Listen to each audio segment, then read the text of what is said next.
Ngayong araw ay pag-aaralan natin ang tunog ni letter A. Ano ba ang tunog o sound ni letter A? Ang tunog o sound ni letter A ay A. Pakiulit mo nga. Isa pa nga. A. Very good. Ganyan ang sound ni letter A.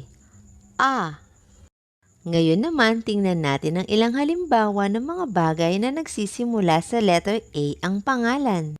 Ito ang mga sumusunod. Apple.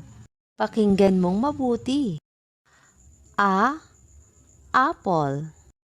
Ang salitang apple ay nagsisimula sa letter A. Atis. Atis. Ang salitang atis ay nagsisimula sa letter A. Avocado. Avocado. Ang avocado ay nagsisimula sa letter A. Alligator. Alligator. Ang alligator ay nagsisimula sa letter A. Antenna. Antenna. Ang antena ay nagsisimula sa letter A. Ant. Ant. Ang ant ay nagsisimula sa letter A.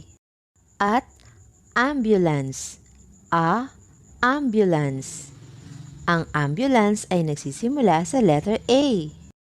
Yan ang halimbawa ng mga bagay na nagsisimula sa letter A ang pangalan.